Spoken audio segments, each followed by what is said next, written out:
Hello, everyone. Welcome to TPLD Presents Selecting and Timing Authoring Tools During ID Projects with Linnéa Sjögren. Help me out, Linnéa. Sjögren. Sjögren. Yeah, close. I'll get it. I will. And so Linnéa is a learning producer from Stockholm, Sweden, and has worked over 9 years in L&D and has even started her own company during the middle of the pandemic. And so her clients are companies that don't have their own L&D staff, learning and development for those who are just transitioning into instructional design or learning and development. L&D stands for learning and development. Or for clients that need extra hands to help keep their programs afloat. Some clients are startups that plan on selling training as their core business. And so Linnéa will sometimes refer to herself as a Swiss Army knife of learning, so to speak, as she does not consider the perfect tool for one thing, but she has a lot of expertise with a lot of different tools. We're so thankful for her to coming and creating this presentation for us today. And I'm Sarah Stevick. I am the founder and creator of Teaching a Path to L&D. And so with that, I will be helping to monitor the chat as well as run the polling questions. And I will pass it to Linnéa. So big warm welcome to Linnéa. Thank you so much, Sarah. It's great to be here. So let me get started. So something that always irks me about webinars is that I never have any kind of control. So today I want to give you guys some control, and I will do that by letting you answer a poll question and choose what we are going to be talking about. So I have divided today's webinar into 4 kind of big parts, and you will get to choose in which order we go through them, with the understanding that we might not get through all 4 of them. So I want you to pick what you feel would be useful for you. So you will be given a choice after each segment. We're going to choose the next segment. So Sarah, why don't you bring up the poll? Poll is live. So which topic would you like to start with? We have 4 lovely choices for you today. We have the first choice, which is what questions to ask of the client /SME/key stakeholders. Second option is most commonly used tool throughout the project. Third question is who pays for what? And fourth question is tools per phase of the project. And you should see this appear on your screen.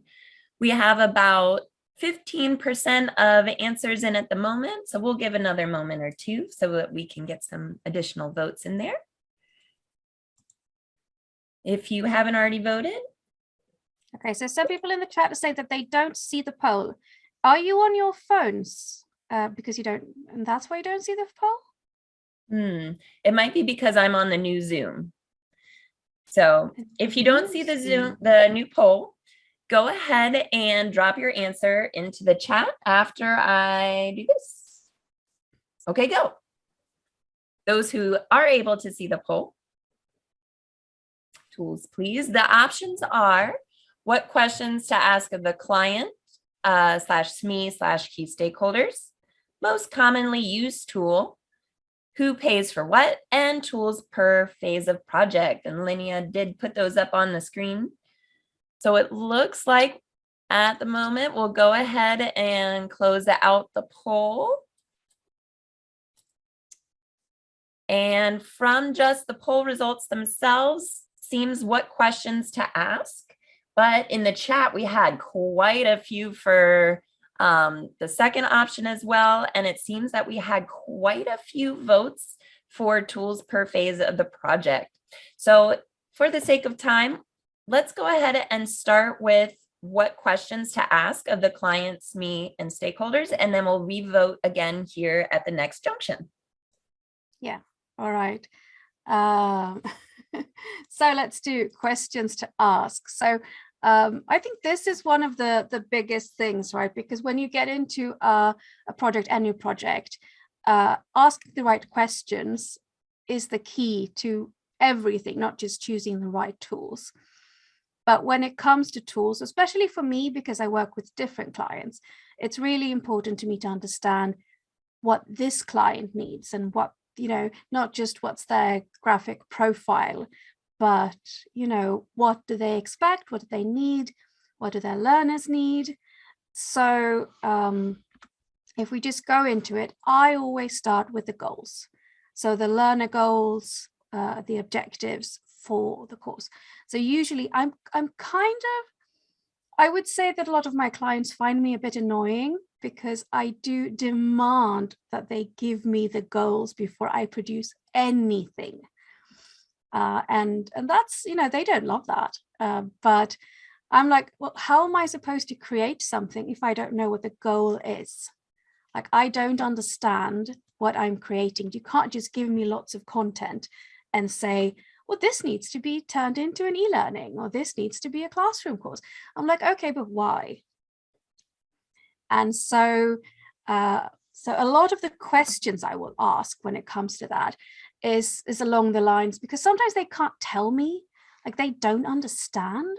So I will ask them, to describe behavior now and behavior after training.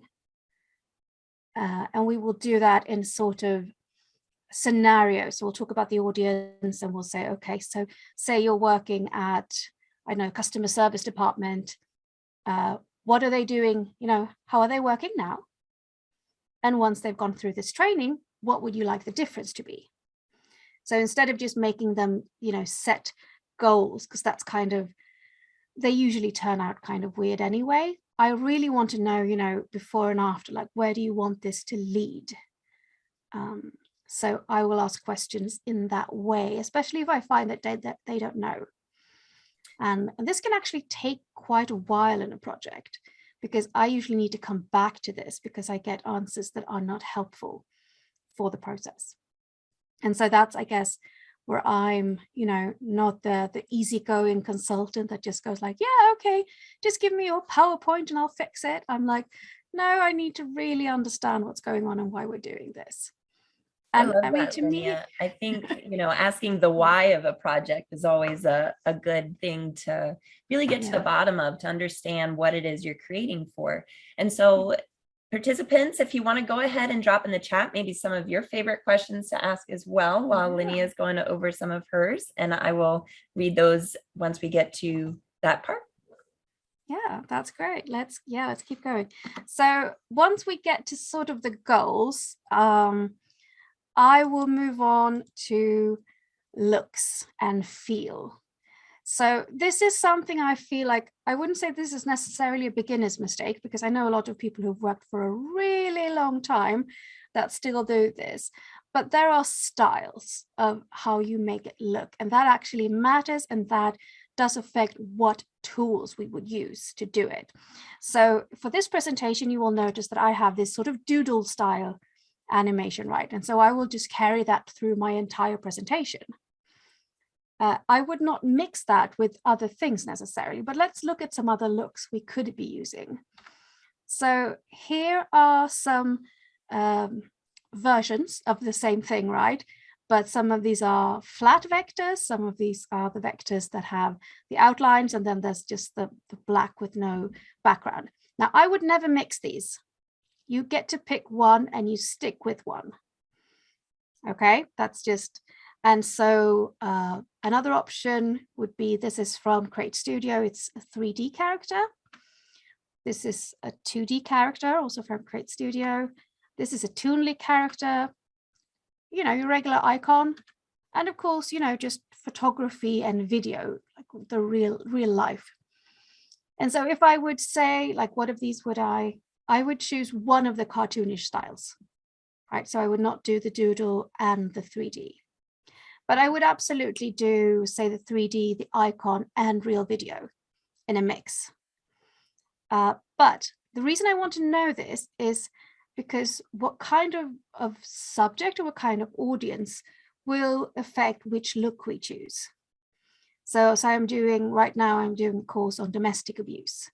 And there we're basically only using video and photography because it's a really serious subject. And so we don't want the feeling of, taking this lightly or, infantilizing it, right? We want it to be really serious.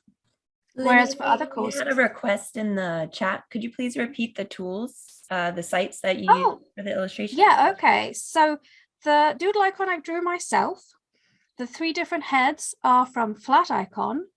The 3D woman is from Create Studio, as is the sporty man, and the woman with the phone is from Toonly.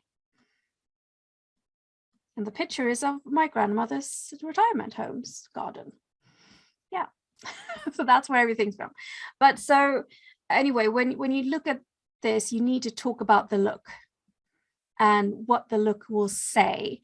And then we try to be really consistent with that throughout a project. So I will go crazy between different projects, but I will try to be consistent within one project.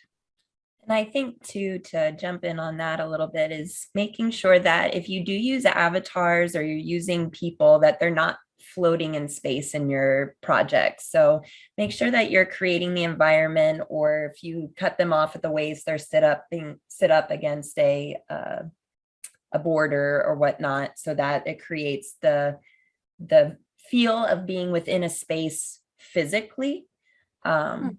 And also really understanding your client too, to Linnea's point, when you're asking your questions, what type of style is that company looking for? Yeah, and I find it's good to have like a variety of examples to choose from. So I will show them different versions of videos and, visuals and presentations and whatnot with these different options. And so they can get a chance to, get a feel for it, because they probably don't know what I'm talking about when I ask them for the look. But I need to know that quite early on, because that will determine especially what video tools and what visual tools I will be using throughout the project. So that's and I saw in the chat you could use custom avatars, etc. And yes, absolutely, we could do that. And that depends, really depends on what kind of client you have and what they care about.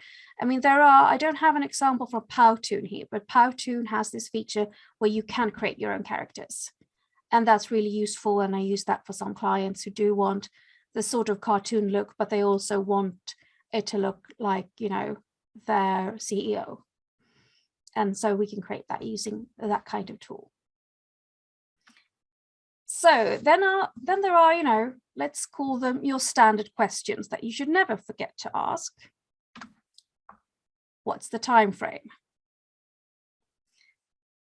Because that will determine a lot of different things. Budget, also super relevant.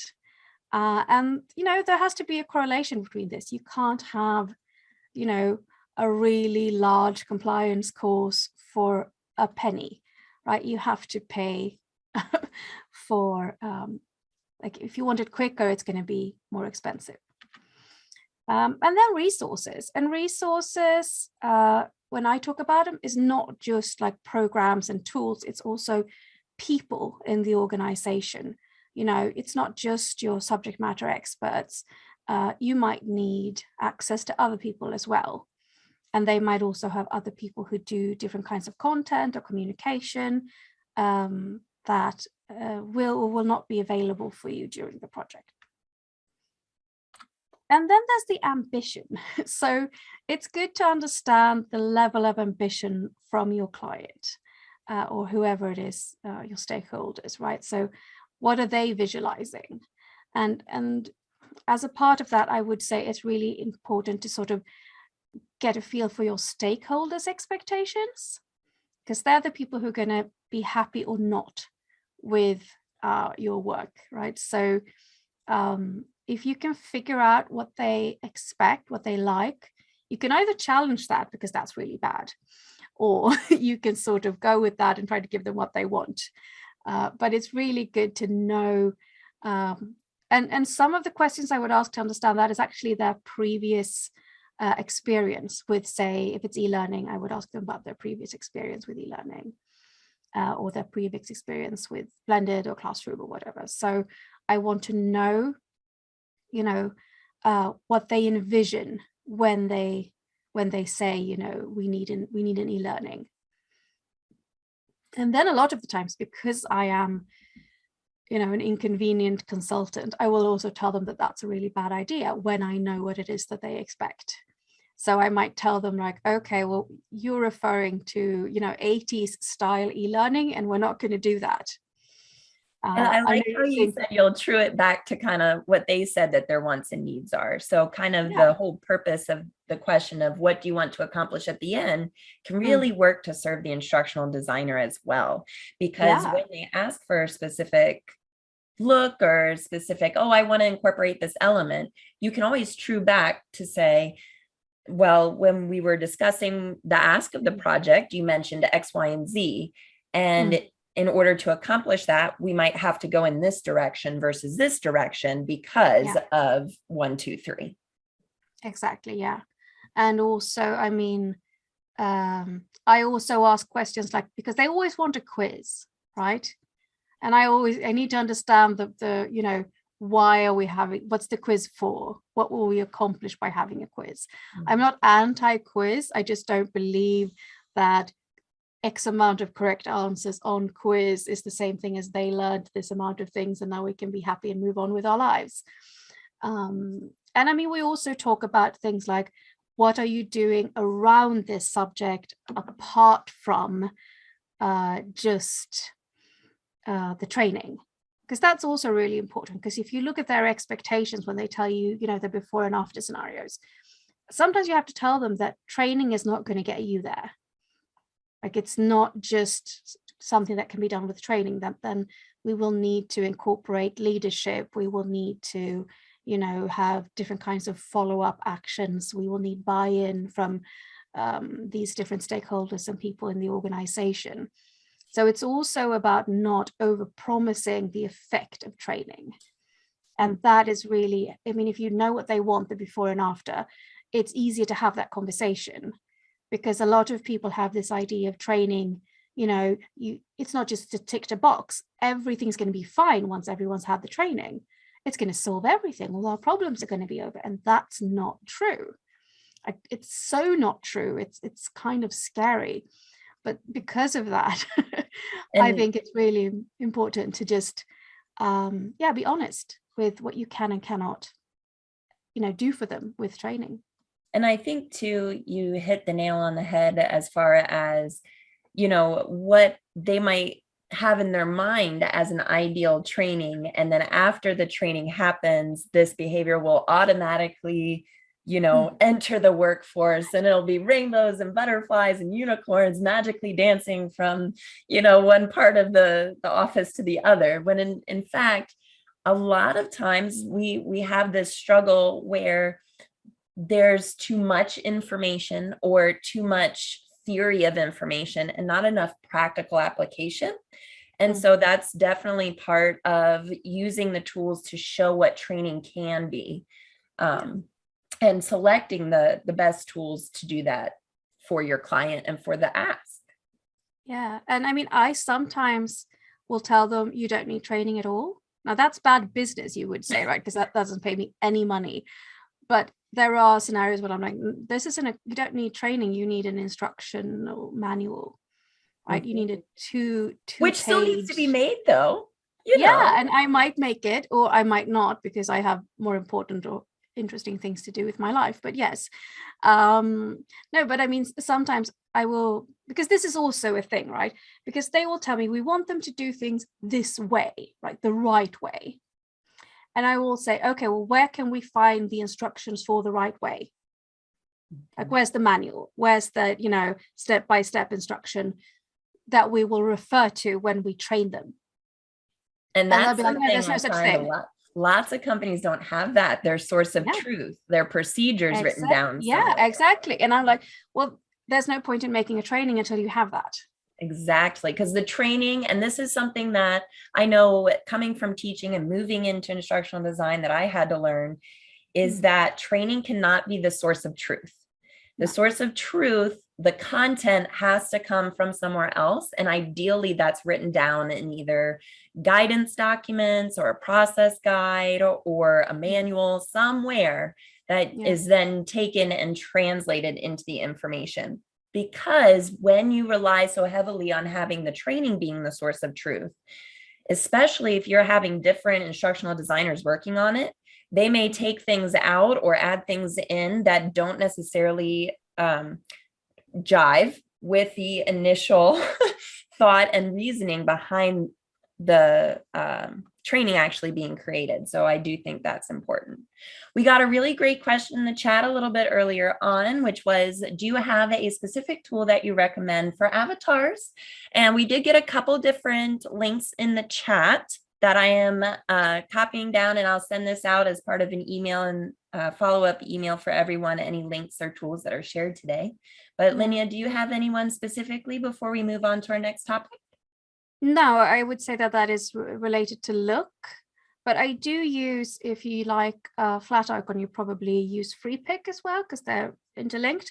And if you have that and you have either Inkscape or Adobe Illustrator, you can go in and change them. So you can download an avatar and you can go in and change it very easily without having to create an avatar from scratch. You could still go in and change the hair color or the eye color or to get it more similarly. I also see a lot of people recommending Bitmoji, and I love Bitmoji, but here's the thing: if you're doing anything commercial, you cannot use that because that does not belong to you. And so I think this is really important, because what you get away with doing, say, in a classroom, and what you can get away with doing in a company or for, commercial use is super duper different. So always check, what can I do with this? Where am I allowed to use this? So as long as you're not making money, you're usually allowed to use things like Bitmoji and they don't mind. But as soon as you're selling something, so I would never use Bitmoji because I would sell that to my clients and therefore making money of something that I do not own. So yeah, exactly, copyright. And if there are Creative Commons, you still need to read them and understand what that implies for that project specifically.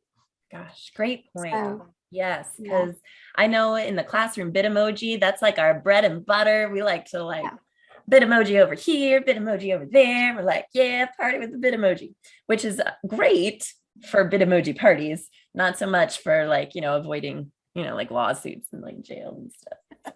Not that, I don't think true about a lot of things, especially things you have in your phone, like apps and stuff like that. Yeah. So yeah, always just be really careful about that and check that.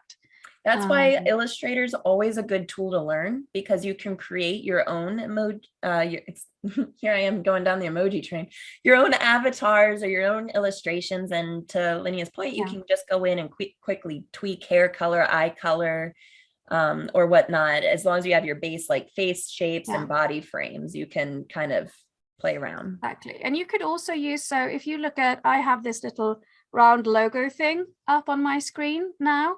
And that is a picture that I brought into Procreate on my iPad and just traced and colored in. And so you could do that for a picture of your client as well. And then you own the rights to that. It's super fair and legal to use in whatever way you want. And you don't actually have to be very artistic. The stick figures you see here, that is what I can draw. Like that is my artistic level. But I did create this avatar of myself by tracing a photo.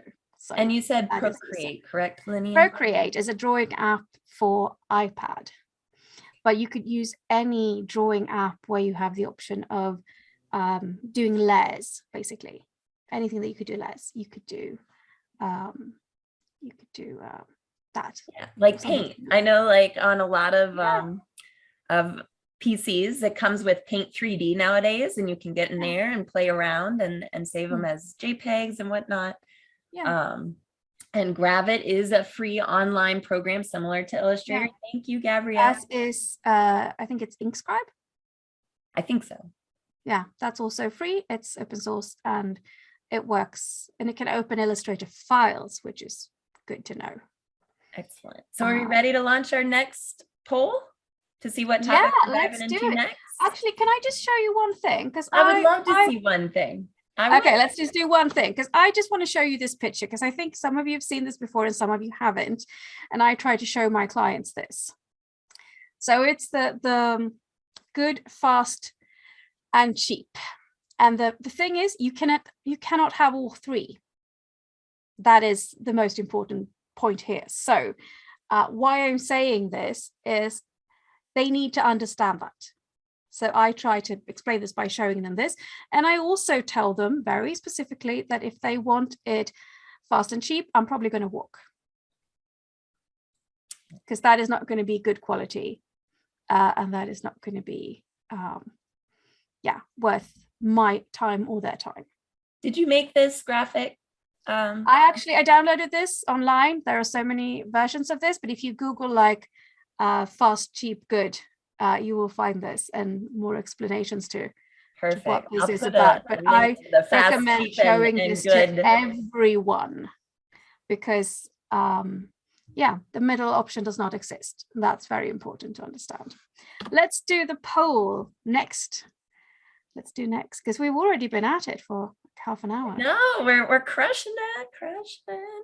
All right, so what's up next? We got most commonly used tools, who pays for what, and tools per phase. You can choose your own adventure here with TPLD Presents webinars. We like to make it interactive. We like to make it fun.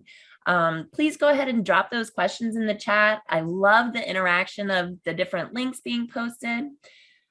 Yes, I can put the question into the chat for you. I'll go ahead and type that here now. I'll show them on screen as well. Oh, perfect. That works great. So we've already done questions to ask. So left, we have most commonly used tools, who pays for what, and tools per phase. Yes, we're still getting used to this new Zoom going on here. So we appreciate your patience and hanging in there with us. So we have about 75% who have seen the poll in the poll launcher. And then if there's anybody who needs or wants to put the poll into the chat, we can do that as well. I'm going to give another couple of seconds. And Christine, you asked if this is the right link to Procreate, and yes, that is correct. I am just like madly, furiously copying and pasting all these links so I can send them out to everyone after the show. Yeah, all right. I need to tell you about a great thing though, because if you go down to next to the emojis, there are 3 dots. If you go there, you can choose Save Chat. Oh yeah, I download the chat too, but typically, well, we love to chat. Yeah. So I saw a really neat new add-on app. So I'm going to have to get that for Zoom where it like pulls out the links shared in the chat. So that sounds amazing. All right. So you wanted tools per phase. So let's keep doing that. So I have divided this into 5 phases, and this is not based on like Addon or a model or anything. These are my own definitions of phases, I guess. So this is the part where you get lists. And if you want this presentation afterwards, I will give it to Sarah so you can get back to looking at it.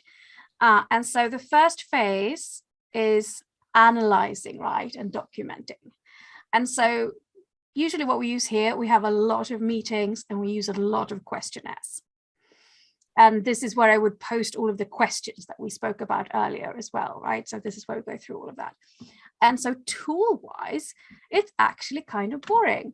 I will have meetings in Teams and Zoom, apart from my physical meetings, and we will also use Teams for storing documents.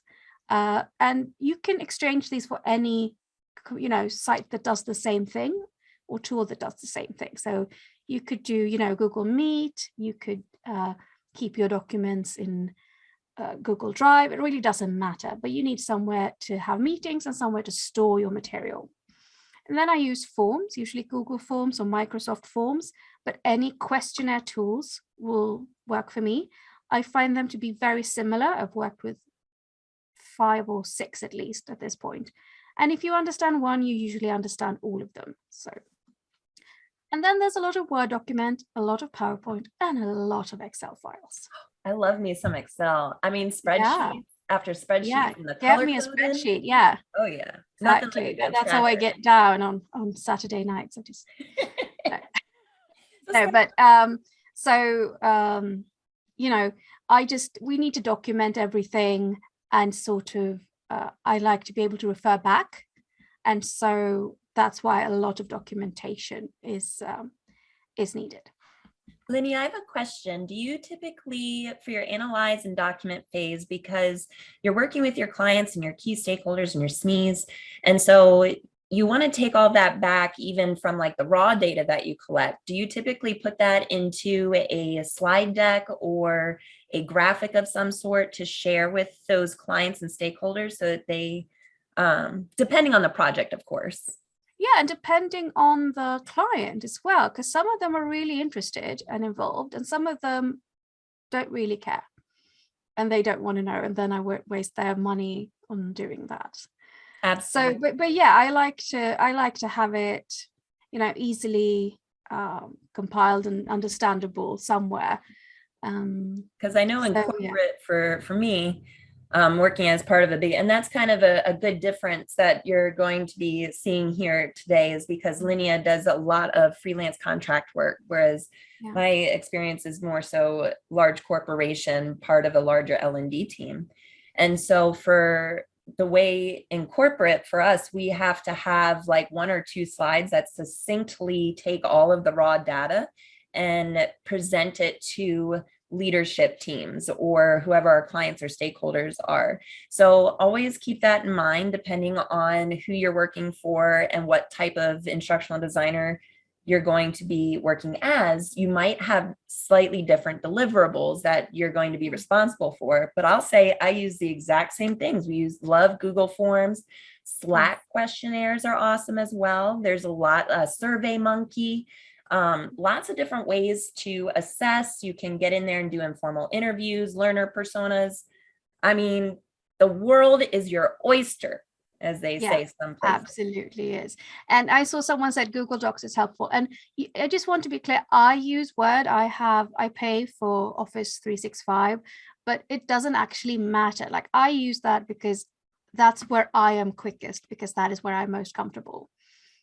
So I know all the shortcuts and all the special functions, but Open Office, Google Drive, any of those, it's the same thing. So when you see Word, just, think document, PowerPoint presentation, Excel spreadsheet, right? They all work. And if a client wants something else, so I usually work in Word and PowerPoint and Excel, but if my client works in G Suite, then I do too. And I think that's important for those job seekers out there to really keep in mind too. Whatever they're asking for in the job description, you don't, again, to Linnéa's point, need to have direct experience with each and every tool that they have listed, as long as you have comparable experience. So, and you're willing to learn. Yeah. And if you're willing to learn. Excellent. So second phase is planning for production. And I actually spent a lot of time in this phase. So I think a big mistake you do is you jump into production too quickly. And then you have to go back and fix things because you didn't do it properly. So you might find this to be a tedious phase, but if you don't do this properly, you will pay. And you don't want to do that. So a lot of this is just using your brain, right? It's thinking, it's talking, it's brainstorming, some prototyping, storyboarding. I do a production plan, I guess it's less of a prototype and more of a sort of just the flow of the course. Like, we'll start here and go here. Actually, I'll show you one real quick. So this is for another client I have, but it's basically just like a Word document, and this is in Swedish, but block 1, so first module, and just some of the basic text, what's going to be in it, and just like there's going to be a video, it's going to be about this. It's going to be a video, it's going to be about this, and then there's going to be this button and you can press it to go here. And and so this is like this is like the first draft of a course that I make. And it's super simple, but it's just a way to show the client what I'm visualizing, I guess, and to sort of get a feel for, how many videos are we going to make, how many infographics are we going to make, how many interactions are we going to make, etc. And for storyboarding, I usually just use PowerPoint. So yeah, let me show you one for that as well, just real quick. And one that I learned about the other day that's free to use or free to get started in, it's cloud-based, it's called Envision. And this is typically a product management tool. So if you are creating trainings for systems management or systems training, so that would be a great one to grab your screenshots and go ahead and kind of show them how it would work. But I love this too. Like I use simple, and don't pay for a tool if you don't have to. Like that's exactly. Is that, I mean, I think if you work at a company, you will have certain tools and you should use them because you have them. But when you're a freelancer, as I am, you have your own company, don't pay for tools you don't need. And these are tools that all of my clients will have, so it will be easy for us to collaborate using these tools.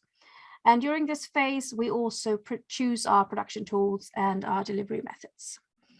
And just to summarize the tools, still lots of Teams or other places to store documents and video files and whatever, Word, PowerPoint, Excel, physical and digital whiteboards, and lots of pen and paper, actually. Because I just, when I do my first versions of a storyboard, I usually go pen and paper. So that's phase 2. And then we have phase 3, which is the producing.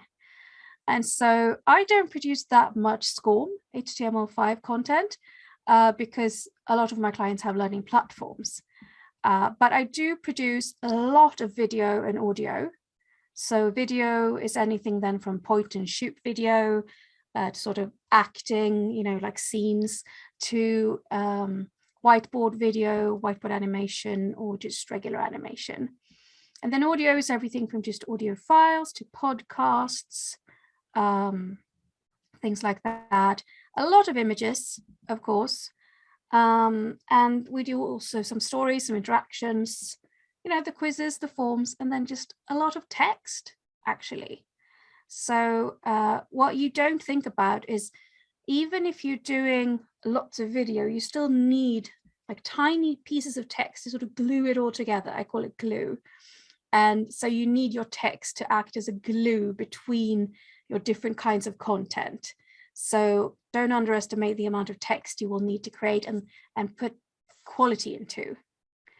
And so tool-wise, right, the new tools here would be my video and audio tools, my authoring tools, image tools. But apart from that, it's kind of the same tools. And by video tools, do you mean anything that has a timeline that you would use to edit? Yeah, sort of. Yeah, I would say that. And then also cameras and and for audio tools, that is, Audacity or Adobe Audition, but it's also microphones. Right, and I think that's something that as educators, I know, at least speaking from my own personal experience, I never really thought about sound quality as much as I have when I've created professional e-learnings, because when we create professional e-learnings, it's kind of the same, or professional videos or whatnot. It's taking it from, mom's garage band kind of sound to I'm actually in a professional space. And you can get really decently priced microphones. You can get little sound booth things. I got mine last year, I think for $25 on Black Friday. Look for the sales, you don't have to pay an arm and a leg to have good sound quality or good No, and video. there are some really good, if you want to do for filming, it's the Rode Wireless Go 2. is amazing, and it's really cheap compared to a lot of other wireless microphones that you can use for filming. Is And that the then one that records like as well? It like serves as a recorder too? It can, yes. I don't use it for that, but a little bit, yeah. And then Blue Yeti, I saw in the chat, is also really great. But I love the Zoom H2N because you can use it for your computer as a computer mic, but you can also use it to go record just to a memory card. And so it's sort of does double duty, and it's really good. So those are of some examples of that. So I'll quickly get into the other phases. So I'm not necessarily part of this phase, but sometimes I am, and that's the launch phase. And so if I am part of it, I help them make, invitations, visuals, videos, texts. And these go on, your customer's email solution. Sometimes that is an advanced something, and sometimes that is, Outlook. For this, I usually use Canva because that means I can share them with my clients so that they can update them and change them themselves. Illustrator, their intranet. We do some text messaging and just lots of Word documents. And I saw, Christine, you said about text not using too much, and I agree. But I think it's just when I talk about glue, I talk about 1 or 2 lines of text. Yeah. So not a lot of text, just the tiniest bit of text, just to glue your content together. So it's not just like, here's a video, here's another video, here's a third video. So just sort of, especially if you have to give it to another to facilitate or present. It can also help if you're making materials that are meant to stay on the shelf while not in use, and then are easy to take off and just present using what you have there. So, I think it's, to your point, just keeping in mind the multimedia principles and being very aware of how to use different stimulants in the environment to support the learner in the way that's going to be most effective. So absolutely, too much text is a problem, but so can be too little. So I think it's definitely that fine balance. Yeah. And sometimes the text just needs to be, what is this next thing? And why should you look at it? Like that could be enough, but just like, because it's like 4 videos in a row, but I'm not going to tell you why or what they're about, or what you're going to learn in this video. And I think just the tiniest little bit of introduction and sometimes a summary after will just gives it that extra level that you need. Yeah, but if you're saying it, you definitely shouldn't write exactly what you say. That is a big no. We don't want to no. Yeah. A picture plus like the book. Yeah, tiny short. Yeah. And then the phase 5 is the follow-up. So what do we produce here? Well, it's a lot of statistics, right? And we analyze a lot of data. So this is basically where we figure out if we are getting the results we expected or not. It's where we look into, if people are happy with it or not, how many people actually go through it, etc. And we're back at the office programs again, and our questionnaire, programs, forms, and whatever data the customer system will supply us with. So that's what we use. And this usually ends up to be one big Excel fest that will then be presented in a PowerPoint. And you might also do a little Word report. For those looking to get into instructional design, yes, there are definitely tools that you want to know about. You do want to have one major comprehensive authoring tool, such as Articulate, Storyline, or Captivate. Even being aware of it, and build up that skill set and knowledge base in. But that doesn't negate all the tools that you're already bringing to the table that you know how to use. So it's all about being creative with the tools that you know how to use and being open to learning new tools. There's a question in the chat when we say statistics, data analysis. Can you give a couple examples of these, please? Yes. Okay. So usually a course will have a questionnaire built in. So there's data from that, right? So user experience, feedback from the learner. Then depending on the system and the way you publish, you could get data on, say, where people fail and how long it takes to get through it, or where people give up and never come back and things like that. But then you could also do performance data. So say we have pinpointed this new behavior that we want, well, then maybe we will try to figure out if we're seeing this new behavior or not. And if we can pinpoint that to, if you've taken the training or not, can you see a difference in, say if you work in customer service, sometimes you are asked to give the person who gave you customer service a review. So that kind of data you could bring in, and you could sort of compare that to whether or not they've taken the training to see if their sort of scores have gone up or not. So those are some kinds of data. But then also just how many people take it, I think, is data that we talk about a lot, because a lot of times we produce learning, but what we haven't thought about is how to make sure that everyone actually goes through it, especially if it's not like office workers. So a lot of courses are aimed for blue collar workers, whatever you would want to call them, right? And they're harder to reach with training. And so sometimes we create training, but they never get a chance to get to it because it's not mobile friendly, or it's not distributed in a way that, they realized that they needed to do it, etc. So those kinds of metrics also are really important.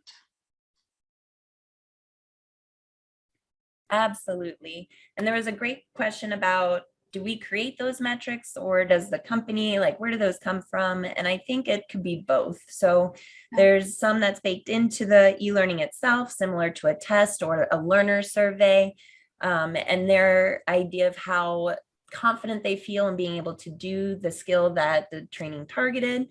But also trends over time, like, are they still seeing those issues in QA or quality assurance data that they're collecting? Are they getting customer complaints? And that's more collected by the company. So I think it varies, but I do think too, with the last couple of minutes, maybe we can take a look, because we did have a question about the different types of tools. And we all know, we've all heard the creme de la creme of e-learning development, so to speak, or the most popular ones, Captivate and Articulate Storyline. But there's a ton of different tools out there. And Linnéa, I just can't wait to hear your take on what there is. Yeah, I think, because it's interesting, right? Because I haven't been talking a lot about your traditional authoring tools, if you will. And if I do use traditional authoring tools, it's probably iSpring, Articulate Rise, and Genially. Those are the ones. And iSpring is probably the one you haven't heard of here. I try to stay away from Captivate if I can. But also, let's get real. I work in the business of working with what my clients have. So if they have another authoring tool, I'll learn that authoring tool. How hard can it be? That's my motto in life. So I just assume it can't be that hard, because they're all the same. They just have the buttons in different places and they call them different things. But once you figure that out, your skills are fairly transferable, I would say. So you might need to take some time to just figure out where everything is. But you should, if you know one or two, you can probably do the rest of them fairly well, I would say. I mean, not at an expert level, but good enough. But I would say, because what I see my clients working with a lot is platforms. So instead of your traditional LMS, where you publish this SCORM content that you would make in iSpring or Articulate, they use platforms. And these are just a few of them. So there are so many. I have not used all of these, but I have used quite a few of these. And I get approached by clients who use these as well. And so some of these are very targeted towards companies or corporate training. And some of these are more targeted at people who want to sell training to others, whether it's other companies or people, privately. But a lot of these tools can be used. They are used to create training.